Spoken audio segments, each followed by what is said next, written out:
Nitsana, your work is very special. You fight terrorists in a different way, not military. What's exactly what you do?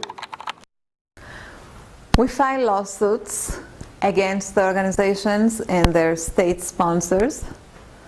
We get judgments against them, and then we're going after their assets. We're getting restraining orders against them. We're getting restraining orders against the banks that wire them money, and we are obstructing their funding. Why is it important that? Because we know that terrorist organizations have a lot of money. They are the first and second organization that get more money in the world. They get more money than that organization that help kids. ISIS is the first one, Hamas is the second one. Why is it important to block them, their money if they get so much? It's not because they get much you have to block the money. You have to block their money, period. You have to obstruct the way they are getting funded. If they will not be able, for instance, Hamas in Gaza, to bring hundreds of millions of dollars into the Gaza Strip, they won't be able to continue operating in the Gaza Strip the way they do. Hamas in Gaza runs an entire government, like ISIS in Turkey and Syria.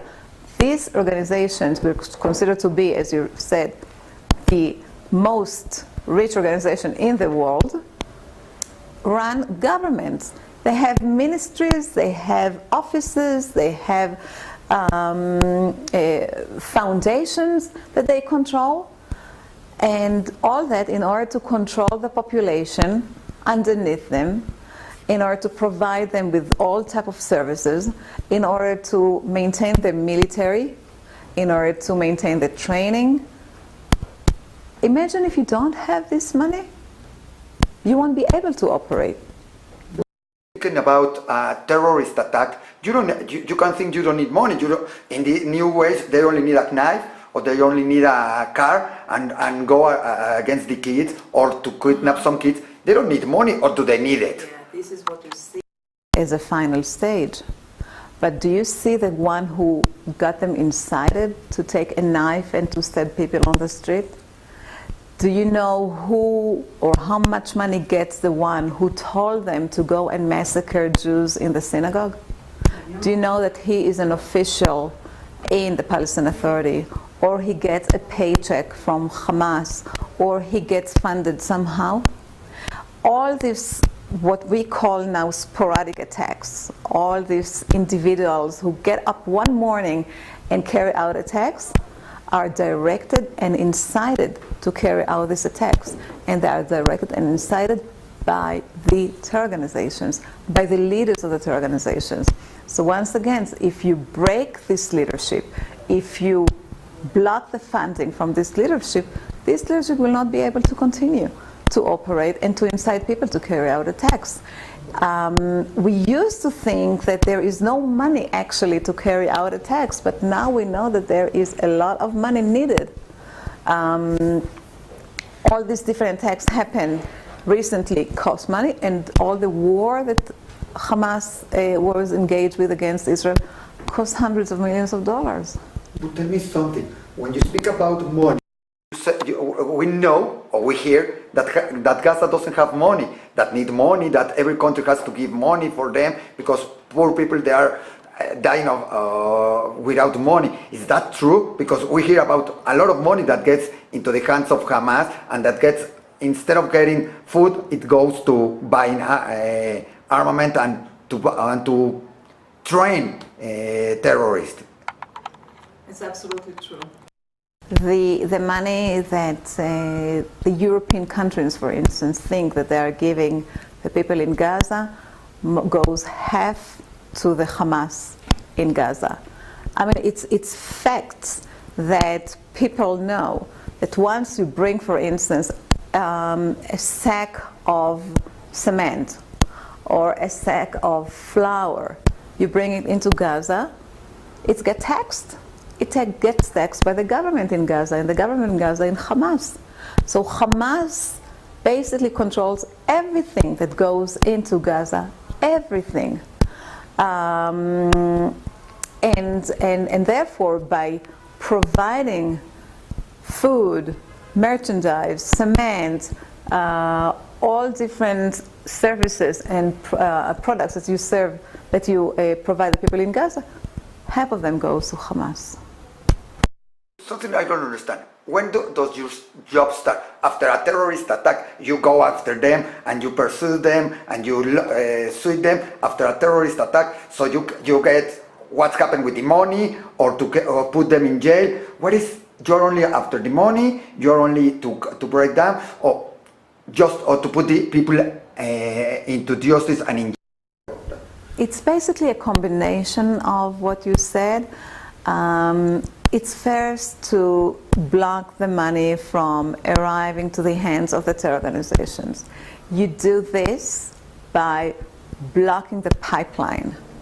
Either you go after the bank that provides the terror organization with money, or you go after the charities that raise funds for the terror organizations. Somehow these terror organizations get money from different sources. So you go after the sources, you go after the countries that donated money to the terror organizations. This is one goal. The other goal is, once you get a judgment against a terror organization, you want to go after their assets, right? You want to get the money from them. You want to bankrupt them. The way to do it is to locate their assets anywhere. It could be in Israel, it could be in the United States. We know that Iran, for instance, has a lot of bank accounts in different countries, in Europe, in South Africa. Iran has a lot of buildings in the United States. They have bank accounts that belong to the Central Bank of Iran in different places. You go after their assets. Hamas, you know that there are a lot of charities that still raise funds for Hamas, that you can take your judgment and enforce it against the charity that raised the funds for Hamas. Yes, it's something you can do. And the third aspect of this war is actually to give the funds to the victims, to the one that you filed the case on their behalf, to the one who deserve it most. So you take it basically. You give the money after some terrorist attack. The victims of the attack, they get the money. Some of that money, yeah, the one who. You sue the perpetrators of the attack. Also. Right. You can sue the perpetrators of the attacks, but they don't have money. It's the money after them. It's the one who funds the attack. It's the one that supports the organization. And this is the goal. The goal is really to deter the countries who donate money to stop funding the terror organizations. So if you sue the perpetrator, he doesn't really care. I mean, he doesn't care about his own life, so he will not care about money. But the country who supports the organization, or the charities that raise funds for the organization, or the bank that provide financial to the terror organization, they care, because they will need to continue operating where they are, and they care about the law. Banks, the last thing on their mind is to be indicted for terror financing. They will lose their license to act as an international bank in the United States, in Canada, in Europe. No bank would like to take this risk of criminal offense like that. So these are the people that you go after, and you can get the money from their assets and give it to the victims. And the victims are the one who got affected in the terror attack, are the one to bring the lawsuit against the terror organization, and are the one to win eventually. Yes, something that I wanted to ask you. Terrorists doesn't care about the international law. They don't care about the international opinion. They care in opinion to generate it in favor of them, but they don't care about international law. If they perpetrate a terrorist attack, it's against international law. Why does it matter if you sue them?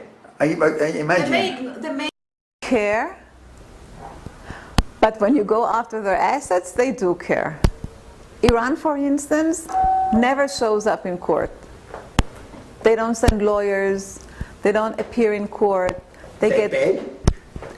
Once you touch their assets, then they show up in court.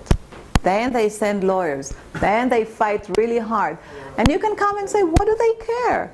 I mean, Iran has so much money. They really care about 100 million here and 100 million there. But you see that in fact, in reality, they care. Everybody cares about money. Everybody cares about money. Nobody can function without money. So many years of it, have you have a case that give you most satisfaction after saying, I took that money, or I saved a life taking that money? Have you ever feel that, or have you ever know about that when you take that money, or you take that asset that you know that was going to be for a terrorist attack or something, and you know it? You don't have specific money that you know that is allocated to a specific terror attack. You have a general budget that belongs to the terror organization which you can block.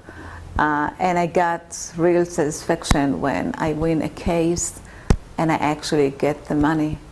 Some of the defendants that we sue settling these cases come and pay to show you that they do care in the end of the day.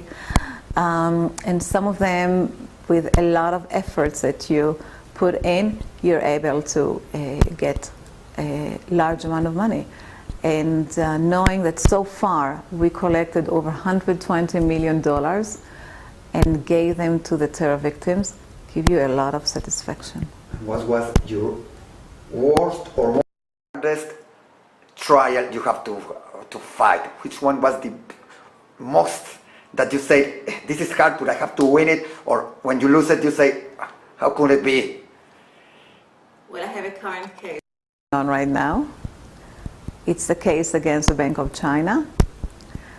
It's, I would say, one of the toughest hills I have to climb. But I'm telling you, I'm China? gonna... Yeah. What does it have to be? China with terrorists? Could you imagine? Bank of China allowed Hamas terrorists to open bank accounts and to receive money from the headquarters of Hamas in Syria. Money was going through his bank account in Guangzhou, China, and he was giving it to his brother and father, other Hamas terrorists in Gaza. He was doing it for years, $100,000 each month. And the counterterrorism division of the Israeli government went to China and met with the Central Bank of China and urged them to close down the account. But the Chinese refused because they claimed that Hamas is not a designated terror organization in China. So we were asked if we can take the Chinese to court, and we filed this case against the Chinese, knowing that the Israeli government is backing us. Unfortunately, recently, Israel backed off because they were pressured by the Chinese government not to continue with the case. And we find ourselves, ironically, litigating against the state of Israel. But the case is still going, and we will do anything we can in order to prove that China is responsible for these wire transactions that went to Hamas, or at least is responsible for the obstructive justice.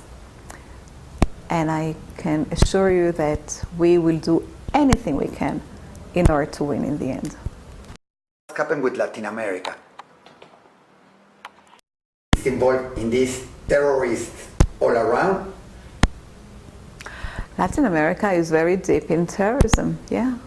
We know that they have specific places where the terror organization use in order to deal with drugs, to sell drugs, to get money from the drug business, to fund their operation. Yeah, unfortunately, Latin America, as different places in Africa as well, are wide open, or China, are wide open for terrorism. Two more questions just to finish. First of all, tell me, are you afraid? You are getting their money, and you know, when somebody takes your money, you are afraid of that, or people get mad and try to stop you in any way? No, we're okay. Listen, somebody has to do this work, and we're doing it, so it's fine. Are you doing it for the money or for stopping terrorists? I'm doing it because I live in Israel, and I want to continue living in Israel safely. Israel is the only country that Jewish people have, and we have to do anything we can to keep it safe. I think with that we can finish. It's incredible what you said, and it's incredible that we are fighting against a very big enemy that is terrorism. Thank you very much.